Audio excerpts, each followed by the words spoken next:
Exercise 9.4, question number 2. In a parallelogram ABCD, measurement of AB is equal to 10 centimeter, measurement AD is equal to 6 centimeter, and measurement of angle BAD is equal to 45 degree. Calculate the area of ABCD. अच्छा, ये ABCD एक parallelogram उसने दी हुई है, उसमें measurement of side AB जो है, पहले हम डाटा लिख लेते हैं यहाँ, इन पैरेललोग्राम ABCD। अच्छा, अब इसमें देखें, सबसे पहले उसने दिया हुआ जी measurement of AB that is equal to 10 centimetre और measurement of AD that is equal to 6 centimetre और आपका जो एंगल दिया हुआ है जी measurement of angle BAD that is equal to 45। ये ABCD हम पैरेललोग्राम जो है वो शो की। अच्छा, अब इसमें जो है वो पैरेललोग्राम में आपकी AB जो है वो DC के पैरेलल है और इसी तरह AD जो है वो आपके BC के पैरेलल है।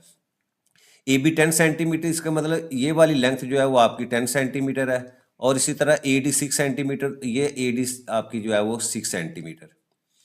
अच्छा, एंगल दिया हुआ है जी मेजरमेंट ऑफ एंगल BAD ये 45 जो है मैंने शो किया हुआ यहाँ।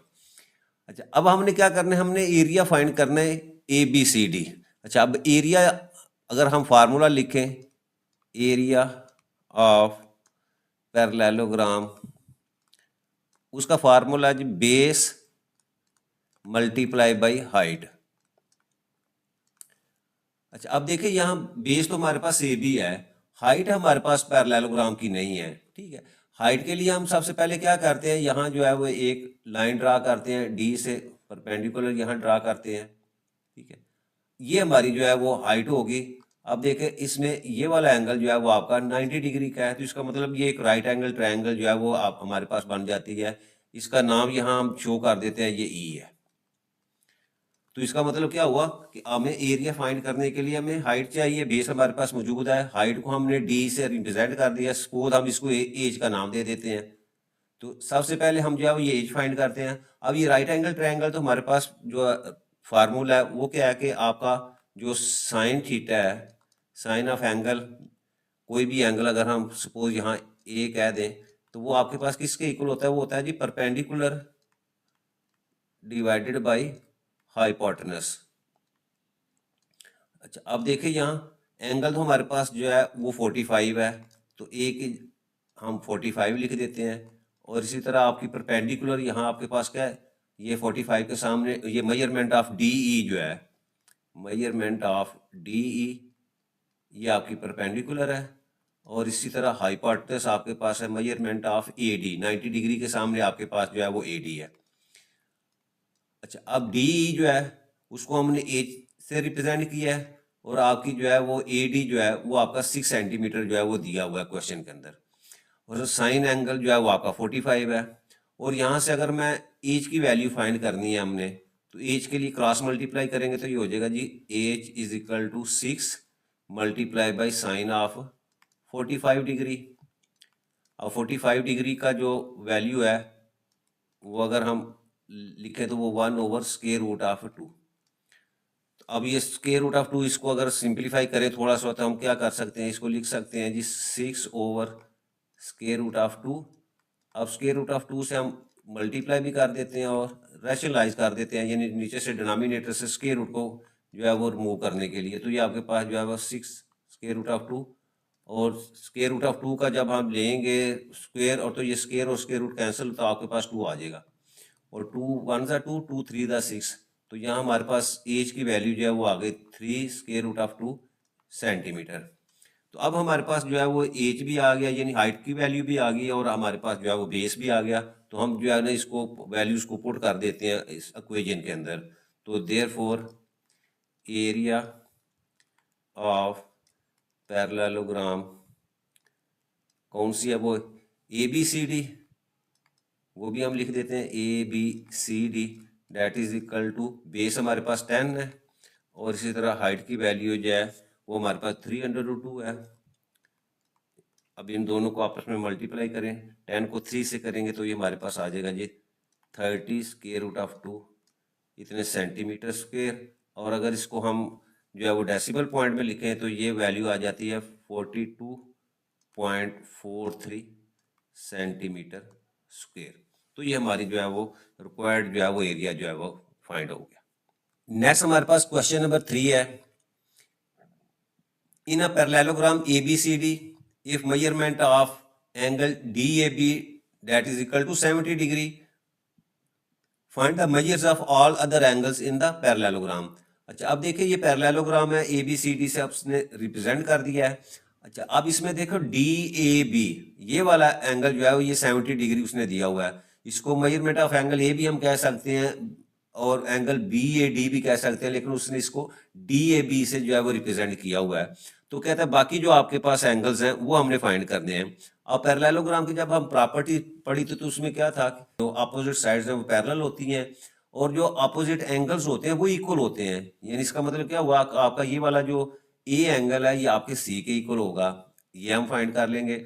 दूसरा हमने उसमें ये प्रॉपर्टी कि आपके जो एडजेसेंट एंगल्स होते हैं वो सप्लीमेंट्री होती हैं, यानी आपके कोई से भी दो एंगल्स जो है वो जो साथ साथ हैं उनको ऐड करेंगे तो वो 180 डिग्री के इक्वल होंगे। तो ये दो प्रॉपर्टीज हम यूज करते हुए जो है वो रिमेनिंग एंगल जो है वो फाइंड कर लेते हैं। तो सबसे पहले मैं ऊपर लिखता हूँ कि इन पैरेललोग्राम कौन सी है, ABCD। अच्छा, अब इसमें देखो उसने जो दिया हुआ है मेजरमेंट एंगल DAB, ये उसने जो है वो 70 डिग्री जो है वो दिया हुआ है। अच्छा, अब देखो अगर ये 70 है तो इसके सामने ये वाला जो C एंगल हमारे पास, ये वाला एंगल जो है इसको हम नाम जो है वो BCD कह सकते हैं या C कह सकते हैं। तो मैं यहाँ लिखता हूँ कि मेजरमेंट ऑफ एंगल BCD ये आपका मेजरमेंट ऑफ DAB के होगा और ये आपका जो है वो 70 डिग्री उसने दिया हुआ है। यानी ये वाला एंगल जिसको हम A जो है वो आपके C के इक्वल या उसको BCD का नाम दिया है और ये क्योंकि आपके 70 के इक्वल है DAB, तो यहाँ से इसका मतलब हमें पता चला कि आपका जो मेजरमेंट ऑफ एंगल। अच्छा, अब इसकी रीजन भी हम आगे लिख सकते हैं, यहाँ मैं ब्रैकेट में लिख देता हूँ अपोजिट एंगल्स आर इक्वल। जो आप फ्रंट में एंगल होते हैं वो अपोजिट दोनों आपस में जो है इक्वल होते हैं। तो इसका मतलब क्या हुआ, यहाँ से आपका मेजरमेंट ऑफ BCD जो है वो आपका 70 डिग्री के इक्वल आ गया। ये एक एंगल तो हमने जो है वो फाइंड कर लिया। अच्छा, अब दूसरी प्रॉपर्टी लगाते हैं कि जैसे आपके पास ये DAB ये वाला एंगल और इसके साथ अगर मैं इस एंगल की बात करूं ये B एंगल या इसको मैं ABC कहूँ, तो इन दोनों को अगर हम ऐड करेंगे तो ये आपके 180 के इक्वल हो जाएंगे। तो मैं इसको लिखता हूँ कि मेजरमेंट ऑफ एंगल DAB या A एंगल प्लस आपके पास मेजरमेंट ऑफ ABC या इसको B एंगल भी कहते हैं, ये दोनों आपके पास जो है वो 180 डिग्री के इक्वल है। और रीजन इसकी आगे क्या है, सम ऑफ एडजेसेंट एंगल्स और सप्लीमेंट्री या 180 डिग्री, ये इसकी रीजन होगी। अच्छा, अब DAB हमारे पास जो है वो 70 डिग्री है, वो 70 डिग्री का और आपका मेजरमेंट ऑफ ABC इसको हमने फाइंड करना है, that is equal to 180 degree. और यहाँ से हमारे पास जो है वो measurement of angle ABC that is equal to 180 degree. ये दूसरी तरफ जो है वो नेगेटिव जो है वो 70 डिग्री हो जाएगा और ये हमारे पास जो है वो 110 आ जाएगा। ठीक है, यानी ये वाला एंगल हमारे पास जो है वो 110 आ गया। ये हमने पहले फाइंड किया, ये 70 डिग्री है। अच्छा, अब ये हमारे पास D एंगल या उसको ADC हम कह सकते हैं, ये हमने फाइंड करना है। तो उसके लिए मैं लिखता हूँ यहाँ अगेन लिखता हूँ कि आपके पास मेजरमेंट ऑफ CDA ये वाला CDA ये वाला एंगल और आपके पास ये इसके इक्वल है ये B वाला एंगल जो है इसको ABC हम कहेंगे। तो मैं लिखता हूँ CDA measurement of angle CDA that is equal to measurement of नीचे वाला जो ABC है और ABC आपका जो है वो 110 के इक्वल है। तो इसका मतलब क्या हुआ कि आपके पास जो है, अब रीजन भी इसके लिखने हैं तो वो लिख देंगे अपोजिट एंगल्स आर इक्वल। ठीक है, तो इसका मतलब क्या हुआ कि आपका जो measurement of C D A that is equal to 110 degree. तो ये चारों एंगल जो है, यानी ये वाला एंगल जो है, ये भी आपका जो है वो 110 के इक्वल आ गया। तो ये 4 एंगल्स हमने फाइंड करने थे, वो हमने जो है फाइंड कर लिए। नेक्स्ट है जी हमारे पास question number 5। A tessellation is created by repeatedly reflecting a basic shape. The basic shape is a right angle triangle with sides of length 3, 4 and 5 units. यानी एक टेसिलेशन क्रिएट हो रही है वो राइट एंगल ट्रायंगल की, जिसकी length जो है वो 3, 4 एंड 5 यूनिट्स जो है दी हुई हैं। Find the minimum number of reflection needed to create a tessellation that covers a square with an area of 3600 square unit। यानी इस टेसिलेशन से जो एरिया कवर होता है वो आपके पास जो है वो 3600 स्क्वायर यूनिट्स है। तो वो बताना है कि इस एरिया के अंदर आपकी जो number of right angle triangle जो है या उनकी रिफ्लेक्शन जो है वो कितनी जो है वो होगी। यानी हमने नंबर ऑफ ट्राई एंगल जो है वो राइट एंगल ट्रायंगल जो है वो फाइंड करनी है।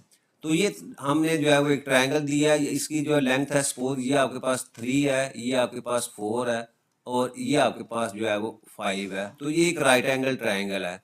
अच्छा, अब हम कैसे करेंगे? सबसे पहले जो है वो हम एक ये जो राइट एंगल ट्रायंगल है इसका हम एरिया फाइंड करेंगे।